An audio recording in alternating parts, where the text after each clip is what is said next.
on imagine facilement notre invité ce matin fredonner, qui sait, tous les jours, j'ai deux amours, mon pays et Paris. C'est vrai qu'il fut long le chemin de San Fernando près de Cadiz pour atteindre l'hôtel de ville, et souvent semé d'embûches, mais enfin tout de même, la campagne pour Paris donc a été qualifiée par certains de complètement naze. Danielle Simonet, la candidate du Front de Gauche, et que Nathalie Kosciusko-Morizet se retrouve, elle, en prise dans un remake des Révoltés du Bounty. On apprend même qu'aujourd'hui, une candidate au 8e arrondissement de Paris se retrouve, c'est le Parisien qui le dit, en burn-out, tandis que vous, Anne Hidalgo, semblez avancer de votre côté un peu la fleur au fusil. Après tout, les sondages, méfions-nous des sondages, vous donnent favorite et vous avez même la bénédiction, c'est la moindre des choses, depuis 2001 que vous êtes sa première adjointe, la bénédiction du maire sortant, Bertrand Delanoë, qui prononçait ses derniers vœux de bonne année en tant que maire le 16 janvier. Il s'est même vanté d'avoir été un maire aphrodisiaque pour la capitale au cours de ces 12 dernières années.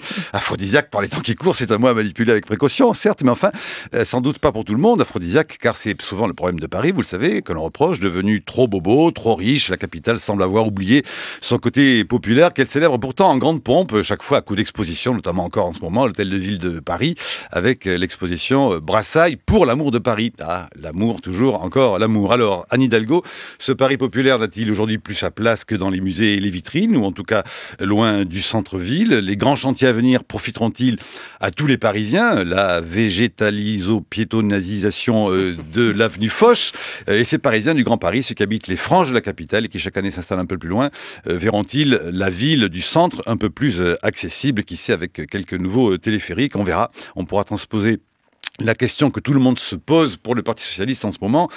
Et si Paris, après tout, avait-elle une gestion de gauche pour des gens qui votent à droite? Qui sait? Et si éventuellement tout le curseur politique, y compris parisien, y compris au niveau municipal, s'était déplacé? Paris, aujourd'hui, Anne Hidalgo, malgré les apparences, est-elle toujours une ville de gauche? D'abord, bonjour, merci. Bonjour et vous parlez très bien espagnol, hein, donc voilà. Alors, Paris est une ville, je crois, qui n'aime pas être enfermée dans une catégorie. C'est une ville, d'abord, qui est composée pour l'essentiel de classe moyenne. La composition de la population parisienne, ce sont essentiellement des classes moyennes et pas du tout ce mythe des plus riches et des plus pauvres qui seraient dans la capitale, et une population bobo que d'ailleurs on a de plus en plus de mal à définir. Donc moi je souhaite vraiment que Paris reste cette ville ouverte au monde. C'est une ville dans laquelle il y a plus de 300 000 ressortissants de tous les pays de la planète. C'est une ville européenne. Il y a beaucoup de personnes qui sont là aussi ressortissantes d'autres pays européens. C'est mon cas également.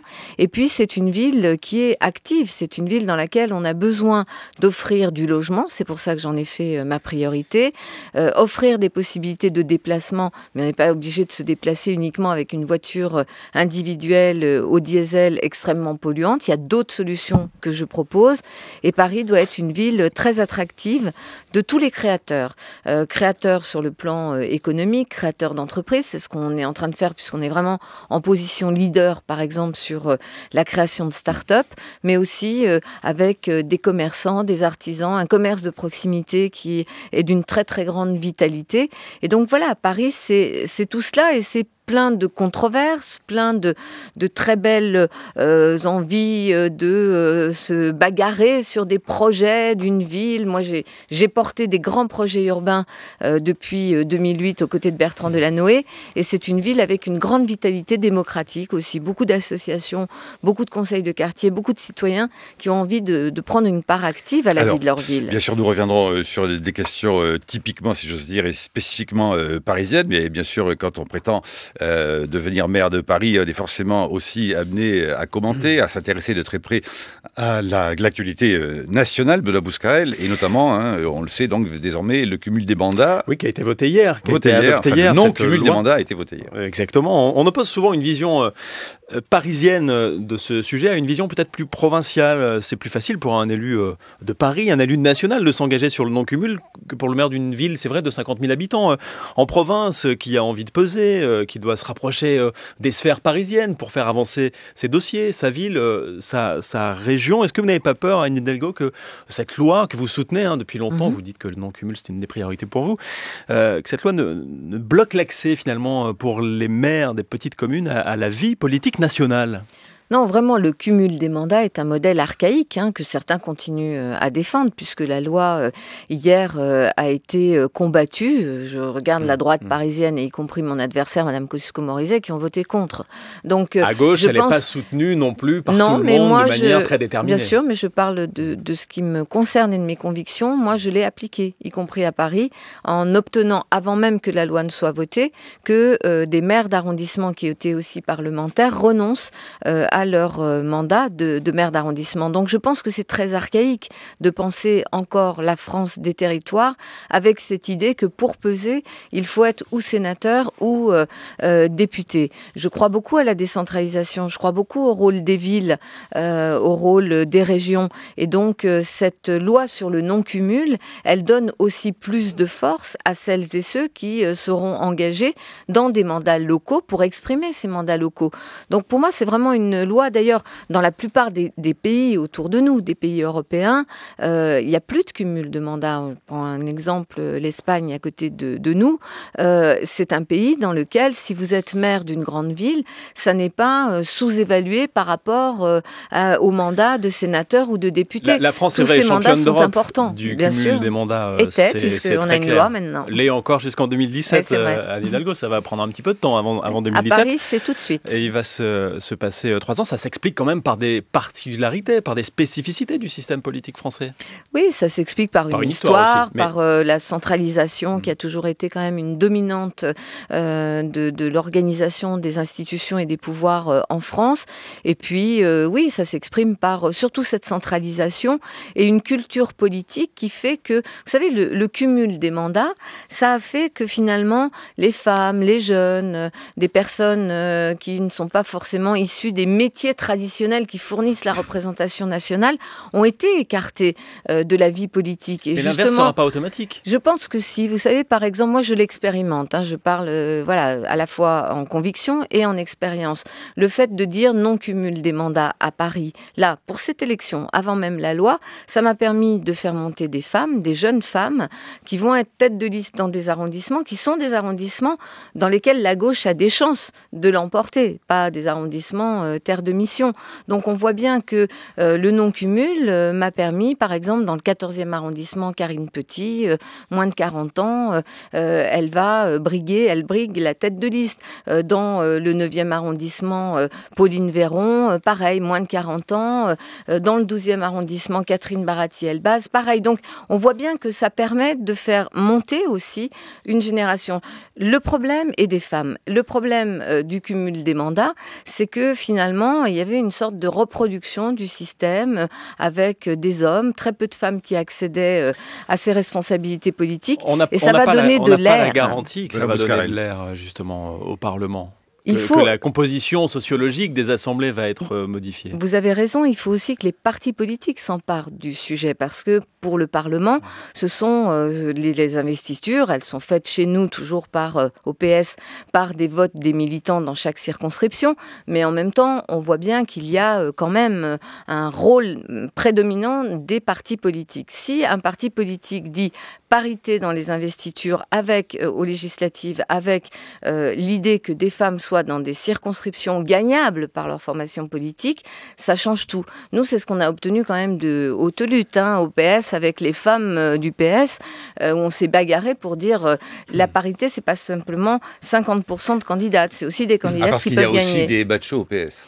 Il y en a eu, mais bon, on a fait notre affaire de ce sujet-là, peut-être mieux d'ailleurs qu'à l'UMP. Est-ce que paradoxalement, je reste encore une petite seconde sur cette loi sur le non-cumul des mandats, est-ce que paradoxalement, ça ne va pas affaiblir le Parlement et renforcer, contrairement à ce qu'on veut faire avec cette loi, le pouvoir, la puissance du président de la République dans ce régime? Non, je pense que quand on est parlementaire et qu'on a ce seul mandat, on est peut-être moins farouche. Non, je pense que, au contraire, les parlementaires vont pouvoir se consacrer pleinement à l'élaboration de la loi.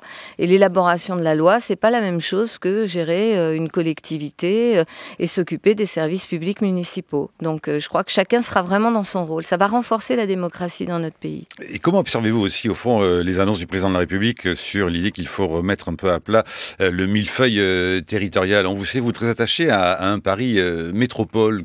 Que voudra dire, au fond, être maire de Paris le jour où Paris Métropole englobera, qui sait, toute la couronne et se dépliera, qui sait même encore, mais ça n'arrive pas pour bientôt, jusqu'au Havre, Anne Hidalgo. D'abord, sur la métropole du Grand Paris, moi, je me suis vraiment beaucoup battue pour qu'on ait cette instance métropolitaine parce que c'est à l'échelle de ce territoire, 7 millions d'habitants, qu'on peut relever les grands défis du siècle, le logement, l'écologie, les transports. Et donc, il fallait vraiment y arriver. Et je suis très heureuse que ce gouvernement ait été le gouvernement qui a accompagné et qui a porté cette loi. Bien sûr que cela veut dire travailler sur les institutions existantes. Moi, je suis pour la simplification. D'ailleurs, donc la suppression des départements à 92, 93, 94. Ce qui est inscrit dans la loi qui vient d'être votée sur la métropole du Grand Paris, c'est que la question des départements de petite couronne est posée. Et donc, il va falloir évaluer. On a 2 ans avant la mise en place de cette institution du Grand Paris pour effectivement travailler à l'évolution des départements. Moi, je suis plutôt favorable à la simplification et aller vers, à terme, une fusion ou un regroupement de ces départements. Alors, il y a encore du travail, il y a encore un chantier là-dessus. On ne voit pas bien le mode de gouvernance de ce grand ensemble qui va arriver. C'est vrai que c'est pas pour tout de suite, mais quand même, ça va aller assez vite. Est-ce que vous verriez, vous, Anne Hidalgo, patronne de ce Grand Paris, de cette aire de 7 millions d'habitants? Qui va attirer, évidemment, de très nombreuses convoitises sur ce coup-là. Changer, ouais. Sans aucun doute. Mais moi, ce que je vois, c'est que la loi a mis en place une instance qu'il va falloir maintenant préciser sur les 2 ans qui viennent. Cette instance va être composée des maires. Et ça, c'est très important. On a tenu à ce que ce soit les maires des communes, je crois qu'il y en a 124 ou 127, qui vont faire partie de cette assemblée du Grand Paris. Et bien sûr, chaque commune sera représentée aussi à proportion de ses habitants. Et ensuite, il y aura à définir un commandement, un exécutif et un président du Grand Paris. Paris jouera toute sa place là-dedans, tout son rôle. Mais on n'en est pas encore là. Moi, je suis engagée dans la bataille des municipales et dans la préfiguration, oui, c'est vrai, de l'instance de gouvernance du Grand Paris. Avec des ambitions que ça fait naître chez vous, évidemment. Quand on parle du millefeuille administratif français, du besoin de simplifier, on dit il y a trop d'élus en France, 618 000 élus. Est-ce qu'il y en a trop à Paris, Anne Hidalgo ?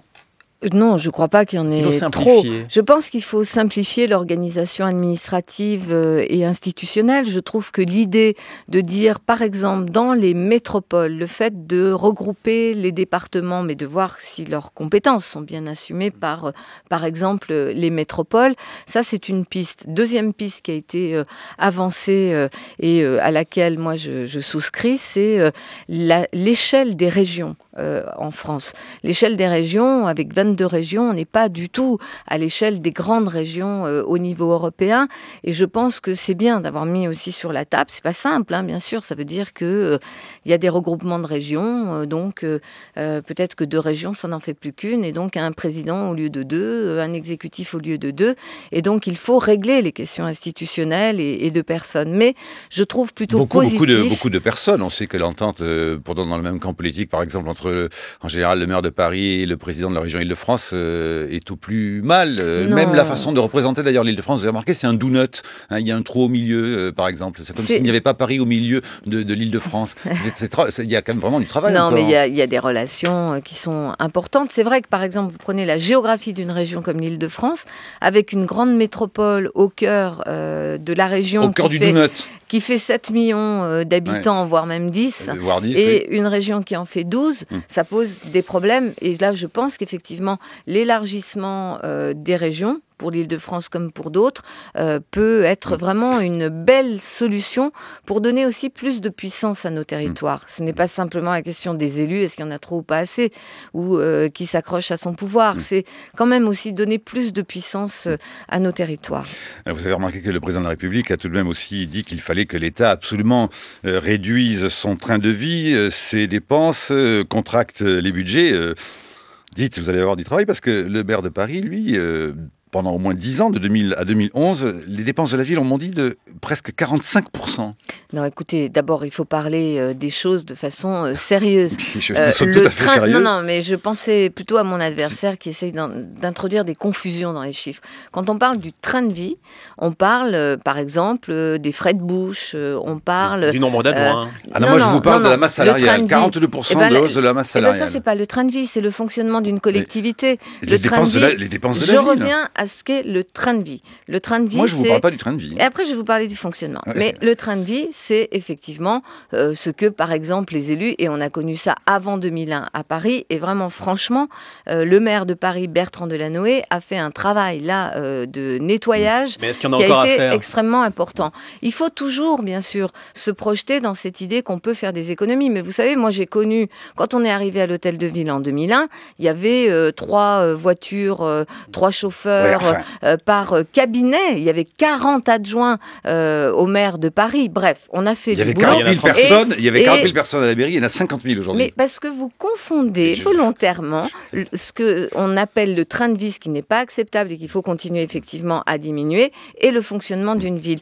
À quoi servent les fonctionnaires dans une ville? Moi, je crois au service public. Eh bien, ça sert à s'occuper de vos enfants à la crèche, ça sert à balayer nos rues, ça sert... Et c'est ça le fonctionnement, c'est ça la masse salariale. Donc moi, je considère que pour Paris, bien sûr qu'il faut toujours chercher à optimiser. Et il y a des marges de manœuvre. On peut réduire les lignes hiérarchiques, on peut diminuer ou bloquer les hauts salaires de la ville et faire encore un travail plus intéressant pour optimiser le service public parisien. Mais je ne veux pas qu'on mette en cause le service public parisien. Non, mais d'autant que certains vous disent qu'il faudrait effectivement que, vu la masse salariale de la ville de Paris, il devrait mieux marcher tout de même ce service public parisien. Il est quand même pas si mauvais que ça, franchement. À 8h15, le débat est introduit par Brice Couturier. Pardon, le temps file. Brice. Bonjour Anne Hidalgo, bonjour Marc Monchet. Oui, je voudrais vous opposer 2 faits tout à l'heure. L'un qui est indiscutable, c'est le fait que les premiers touristes au monde en nombre comme en argent dépensé à l'étranger aujourd'hui sont les Chinois. L'autre qui est discuté, on y reviendra sûrement avec vous, c'est que Londres serait passé devant Paris comme première destination touristique au monde. Alors la question, on va en discuter ensemble tout à l'heure, mais la question que je voudrais vous poser tout à l'heure, c'est une question de tourisme. Que comptez-vous faire, Anne Hidalgo, si vous êtes élu maire de Paris, pour améliorer cette destination Paris? 8h16, c'est l'heure de votre chronique, Brice. Merci Marc.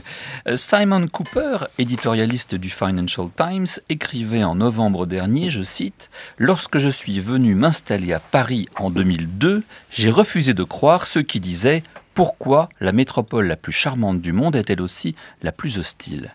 Eh bien, plus de 10 ans plus tard, je peux dire ceci. Sous sa façade snob et inamicale, Paris est une ville snob et inamicale.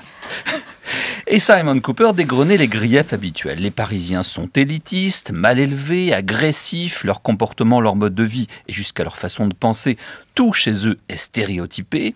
Il ne faut jamais avoir l'air aimable, ne jamais avoir l'air surpris, mais arborer en permanence, je cite, un air d'ennui distingué. Pour le reste, guetter le faux pas, la faute de goût, le manquement à une étiquette connue des sols parisiens, afin d'avoir une occasion de s'en moquer, puisque, je cite, « Paris est un grand ricanement ». Et ce témoignage, recueilli et traduit par le magazine Courrier International dans son numéro du 21 novembre, est loin d'être isolé dans son genre. Le New York Times écrit par exemple, je cite, que les Parisiens cool savent au plus profond de leur cœur qu'ils vivent dans un îlot fortuné, plutôt coincé et bourgeois, entouré d'une route circulaire, le périphérique, une sorte de mur de Berlin, le mur d'un ghetto.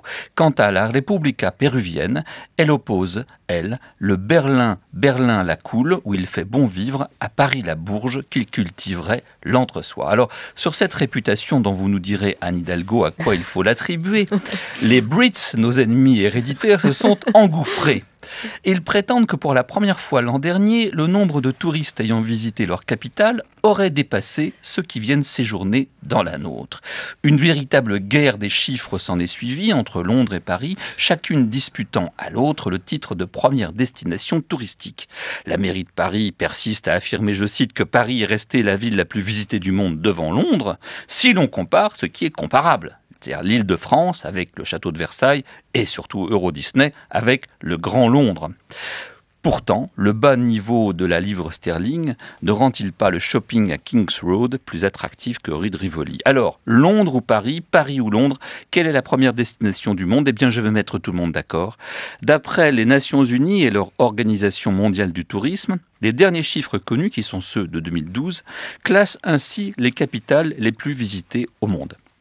Première, Bangkok, avec 15 980 000 visiteurs qui y ont passé au moins une nuit. La capitale de la Thaïlande dépasse d'une très courte tête Londres, classée en effet en deuxième position avec 15 960 000 visiteurs, et Paris arrive en troisième, loin derrière, avec 13 920 000 visiteurs. New York est cinquième, derrière Singapour. Et ce tiercé, Bangkok, Londres, Paris, est confirmé par d'autres évaluations internationales comme le Global Destination Cities Index.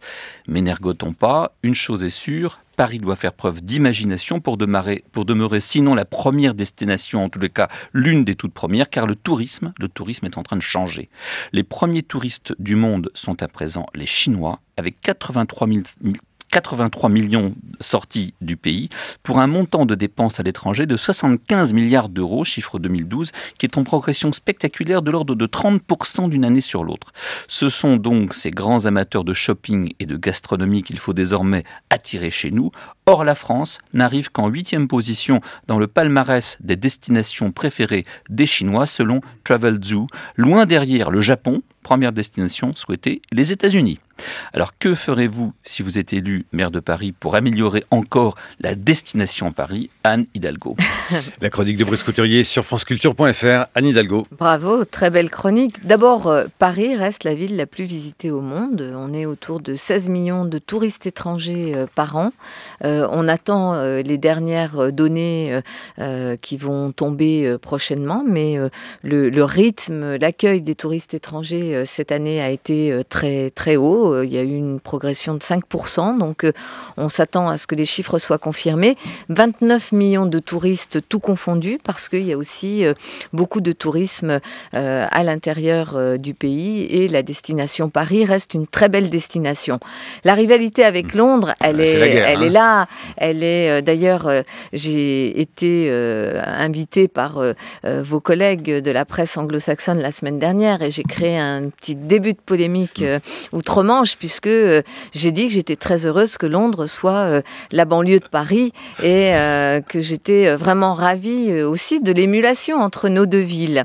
Et d'ailleurs, aujourd'hui, en ligne sur le Guardian, il y aura une tribune que je signe qui dit oui, Londres est la banlieue de Paris et Paris est la banlieue de Londres. Parce que à l'échelle planétaire, si on se situe du point de vue d'un touriste chinois ou même d'un touriste d'Amérique latine, Londres et Paris sont dans un mouchoir de poche en termes de territoire. L'Eurostar est un grand métro, bien finalement. sûr, et tout ce qui est bon pour Londres est bon pour Paris, et inversement, même les dynamiques que chaque ville doit travailler à son attractivité. Moi, je crois beaucoup dans les atouts de Paris, parce que Paris, d'abord, est une ville que certains disent romantique, et strictement romantique. C'est vrai, elle est romantique, et en même temps, c'est une ville d'affaires. C'est une ville dans laquelle il y a une activité, un tourisme d'affaires qui existe et qu'il faut continuer à attirer.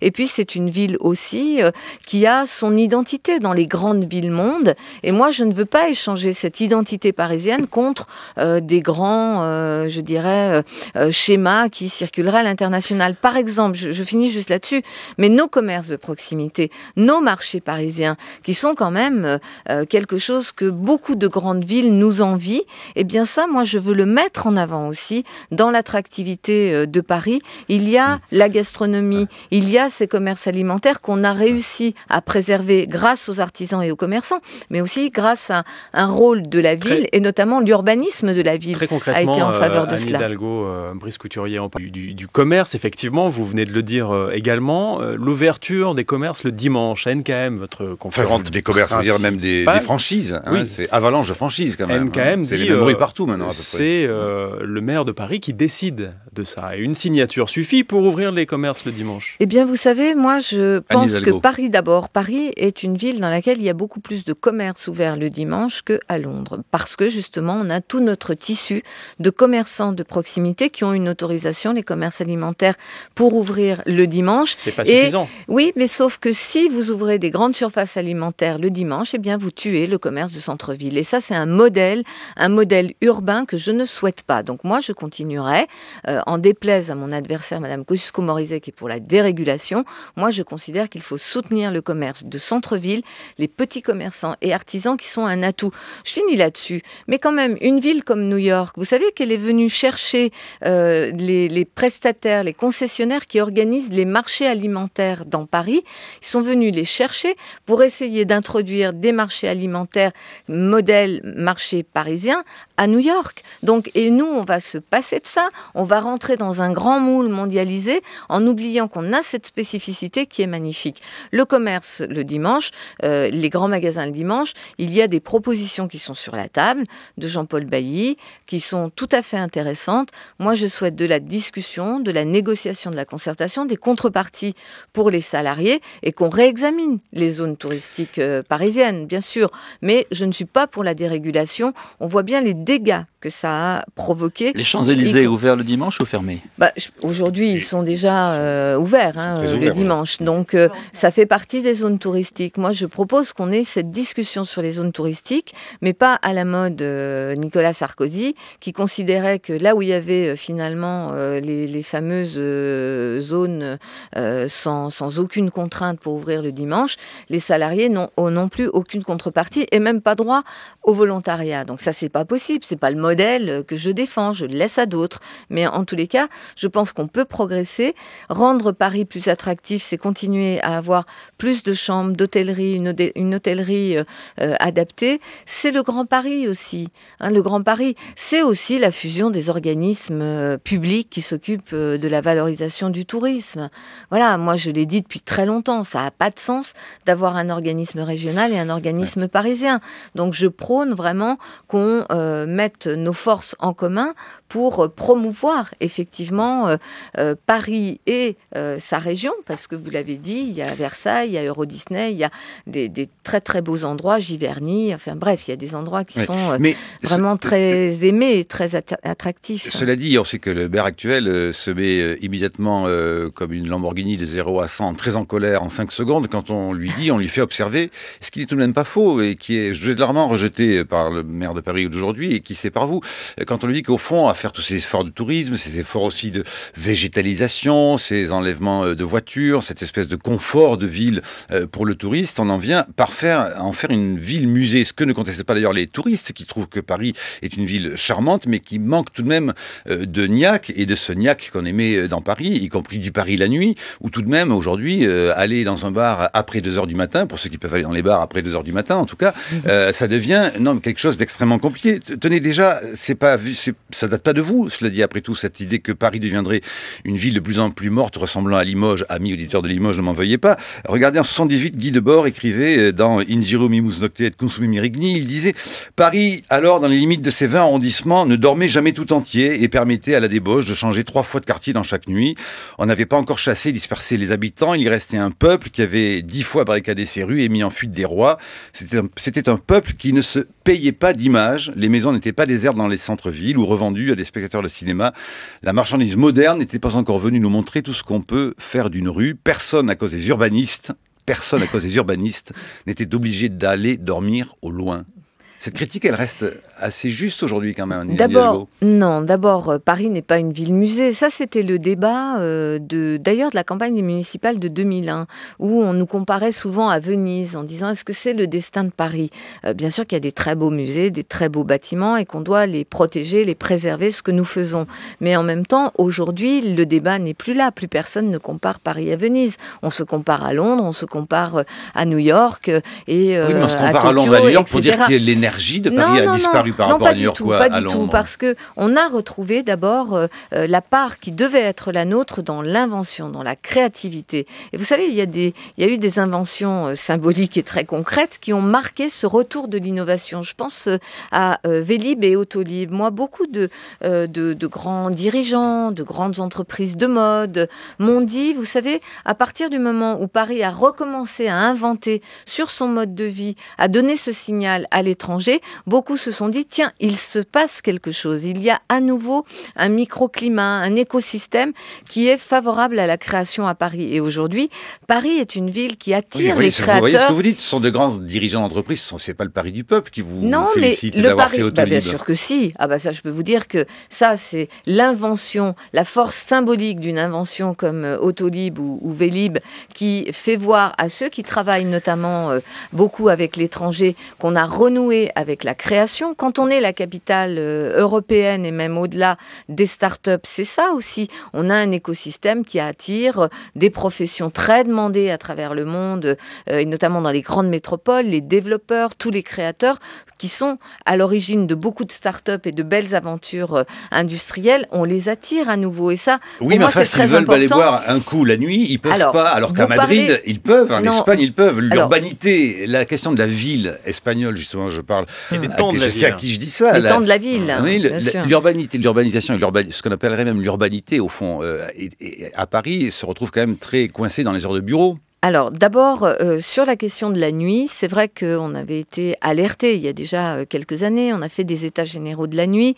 On a pris un certain nombre de mesures. On a analysé ce qui se passait dans les nuits européennes, dans les autres grandes villes.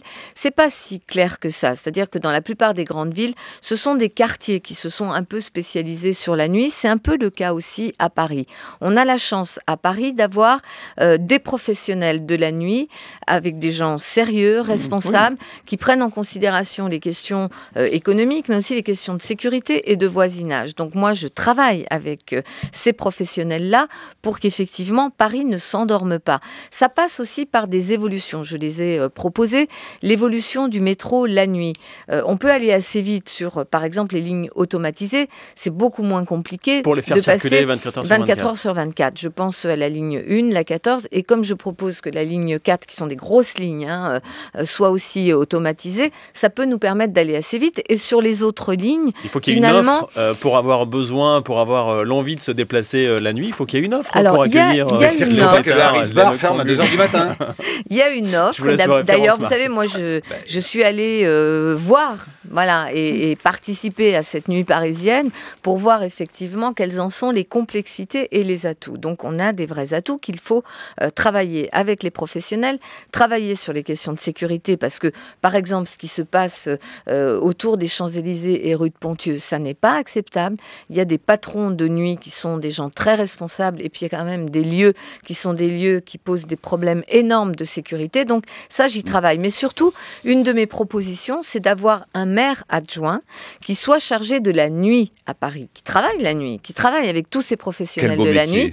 Quel beau métier. Je dis pas avis aux amateurs, parce que voilà, il faut être élu et ça va être... Mais je pense que cette innovation, cet apport du maire de la nuit va nous permettre aussi de franchir des obstacles qui sont des obstacles réels de la nuit parisienne. Celui qui a été élu spontanément par les usagers de la nuit récemment, vous lui reconnaissez une légitimité quelconque Oui, bien sûr, parce que je reconnais une légitimité au monde associatif. Au monde associatif, et il a fait des propositions, je les regarde de près. Mais là, la force de ce maire, c'est qu'il va être élu par les Parisiens. Il ou elle est sur mes listes et sera élu par les Parisiens. Alors, le Parisien, le journal Aujourd'hui le Parisien consacre aujourd'hui aussi 2 pleines pages en page Paris sur les candidats, dont vous, qui rivalisent d'idées pour transformer la capitale. Et on sait depuis notamment aussi dimanche, les journaux du dimanche, que votre idée de transformer l'avenue Foch en qui sait peut-être la plus grande avenue piétonne de France fait couler beaucoup d'encre et de salive. Nous avons voulu en avoir le cœur net et nous avons envoyé, il y a pire dans la vie aussi comme métier, Antoine Beauchamp à quelques pas de la maison de la radio hier après-midi, avenue Foch, mardi après-midi avenue Foch. Il a interviewé quelques riverains de cette avenue concernant donc ce projet de parc urbain. Je vous propose d'écouter la promenade Beauchamp avenue Foch. Mardi après-midi, à Paris, sur l'avenue Foch qui relie la place de l'Étoile à la Porte Dauphine, le projet de transformation de l'avenue en parc urbain ne semblait pas convaincre tout le monde, à commencer par ce jogger qui habite avenue Foch et qui court tous les jours au bois de Boulogne. D'abord, j'ai pas bien compris le projet puisqu'on parle de boucher, je crois, une partie de l'avenue pour y mettre des immeubles, donc j'imagine au milieu. Donc, je ne sais pas quelle partie de la majorité a décidé ça, ce sont les écologistes ou tout simplement la gauche. Moi, je préfère me réveiller avec cet espace vert devant, je pense que c'est le cas de la majorité des gens, et de la majorité des Parisiens qui ont la chance de vivre ici ou devant un espace vert. Encore une fois, qui recherche le profit? Pour quel promoteur travaille-t-on? Enfin, pour ma part, bien sûr, je suis totalement opposé à ce projet, comme je pense la majorité des gens ici et des Parisiens. Au contraire, pour Anna, architecte argentine qui promène son chien sur les grandes pelouses devant les immeubles de l'avenue Foch, le projet de parc urbain va dans le bon sens. En fait, je suis à faveur du projet parce que je pense que c'est un espace public qu'aujourd'hui il ne peut pas utiliser pour tout le monde.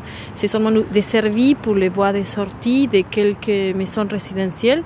Et moi, je serais d'accord de faire des efforts et de me déplacer pour avoir un parking un peu plus loin si l'endroit devient accessible à tout le monde. Ça, je suis vraiment à favor. Il faut faire une mixité sociale, même si c'est un quartier vraiment avec des immeubles très chers, il faut faire un milieu où on peut faire une mixité sociale. À petits pas, ces deux dames se promènent avenue Foch. Elles habitent le quartier depuis plus de 40 ans. Le sujet de leur discussion du jour, c'est justement la création d'une coulée verte sur l'avenue Foch. Écoutez, l'avenue Foch est elle-même, c'est un tout, on la laisse quand même telle qu'elle. Que voulez-vous mettre des logements? Et avec Hidalgo, c'est probablement pour faire du social. Mais écoutez, elles sont pas si bêtes, les bonnes dames qui habitent ici comme nous. À la sortie de l'université Paris-Dauphine, au bout de l'avenue Foch, cet étudiant voit d'un bon œil la naissance possible d'un nouvel espace vert dans Paris. La politique de Delanoë depuis ces 2 mandats qui essaye de plaider pour une ville plus verte, ça me va. Et plus on va vers du vert, plus ça me satisfait d'une certaine manière. Cette prostituée qui attend dans sa voiture sur les contre-allées de l'avenue Foch envisage de prendre sa retraite si la piétonisation de l'avenue venait à se faire. Elle se souvient des précédents travaux qui avaient déjà été faits sur les voies. Ça a été une catastrophe. Il y avait plus d'embouteillages, il y a eu même des accidents, pour finalement remettre la rue comme elle était.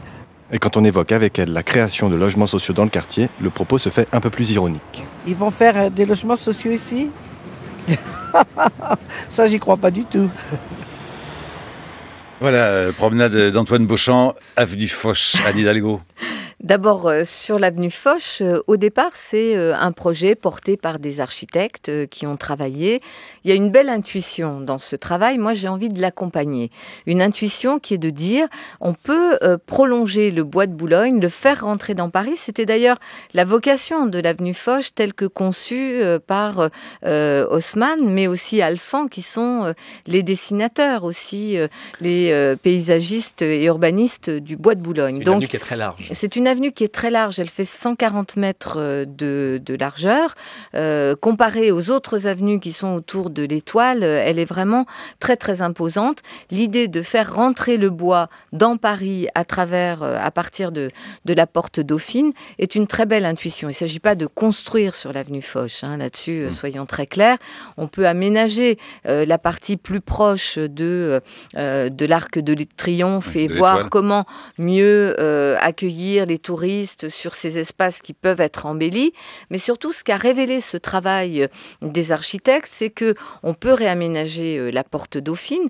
Il y a l'université juste à côté. On peut faire de cet espace-là un espace accueillant aussi, y compris pour les étudiants, y compris pour des start-up, pour l'attractivité économique. Et puis surtout, ça a révélé que on a une bande de terre qui surplombe le périphérique, qui part de la porte Dauphine jusqu'à la porte d'Auteuil, sur laquelle, là, il y a de la constructibilité. Là, on peut faire du logement, et notamment du logement social, parce que, bien sûr, la petite dame avait bien raison de dire que je souhaite que le 16e arrondissement prenne sa part dans la mixité et dans le logement social. Ce n'est pas sur l'avenue Foch, c'est à ces endroits. Ensuite, à partir d'une intuition comme ça, d'architectes qui ont travaillé sans qu'on leur demande rien, moi, je pense qu'il faut lancer des études, pourquoi pas un concours international, parce qu'il faut faire travailler, là, pour le le coup, des architectes et des urbanismes à l'échelle internationale pour que, à partir de cette intuition, on voit dans la concertation avec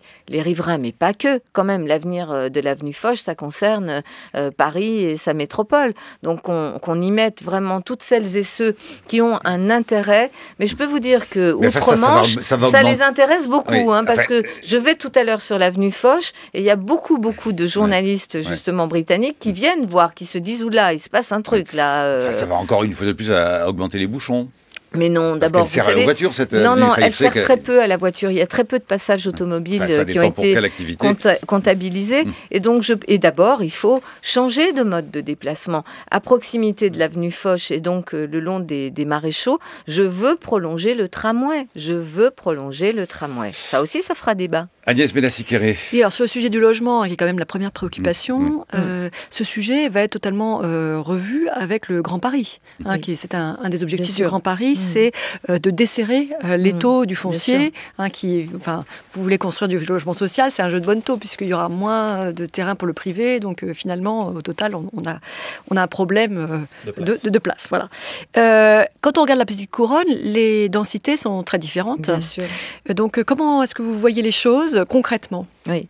D'abord, moi, je prendrais la part qui est celle de Paris dans la production de logement social et de logement privé. Et j'ai proposé qu'il y ait 10 000 logements par an de nouveaux Paris intramuros. Le Grand Paris, ça va permettre de desserrer les taux parce qu'effectivement, la densité est divisée par 2, par 3, etc. Plus on s'éloigne de Paris et le foncier disponible, il est autour de nous. Et il nous faut densifier la zone dense. La densité, ça n'est pas synonyme de mal vivre. Regardez Paris, la ville est dense, mais quand la ville est dense et qu'il y a un bel espace urbain, quand il y a des rues avec des commerces en pied de rue, quand il y a de la végétalisation, quand l'espace urbain est travaillé, eh bien c'est aussi une qualité de vie supplémentaire. Et donc le Grand Paris qui aura cette compétence en matière de production de logements aura aussi bien sûr des compétences en matière d'urbanisme. Et je souhaite qu'on aille vers un urbanisme qui permette de faire des continuités urbaines, de mettre vraiment de la qualité de vie, du service public, des logements avec une mixité privée et sociale. C'est ça l'enjeu du Grand Paris. Concrètement, notre petite couronne va cesser d'être une banlieue pavillonnaire. Ah il y a des zones qui vont rester pavillonnaires parce qu'on ne va pas les détruire, mais autour des zones pavillonnaires, oui, il faut densifier et créer de la ville, produire de la ville, parce que sinon on ne viendra pas à bout de cette crise du logement qui a non seulement un impact négatif dans la vie des gens. Aujourd'hui, le poids du logement dans le revenu, dans les ressources des ménages parisiens, ça peut aller jusqu'à 40%. Oui. Donc il faut vraiment jouer là-dessus.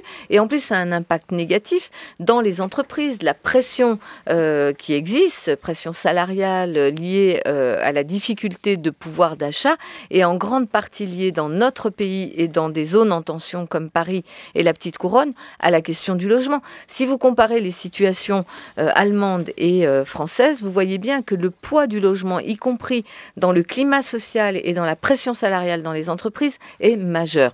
Il faut faire tomber cette pression en créant du logement, en desserrant les taux, en construisant.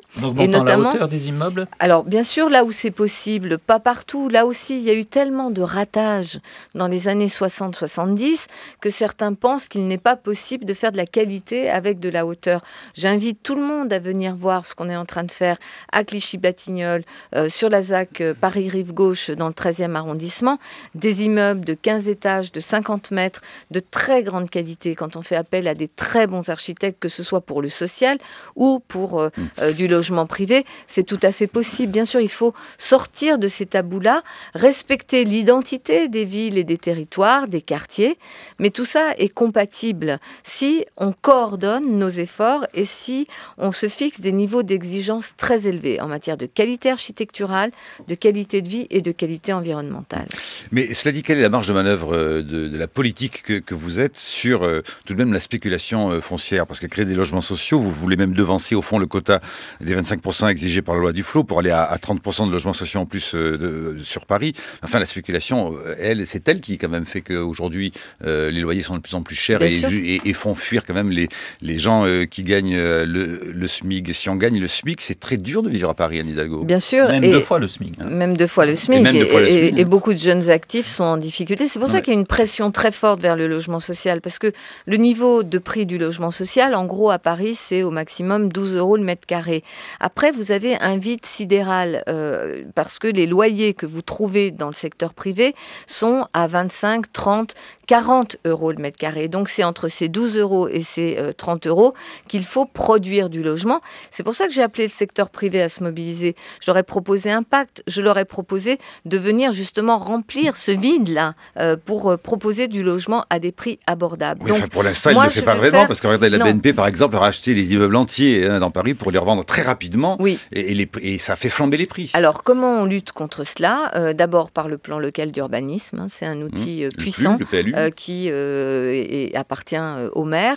Deuxièmement, en mobilisant les terrains, par exemple les terrains de l'État. Hier, j'étais à la caserne Reuilly.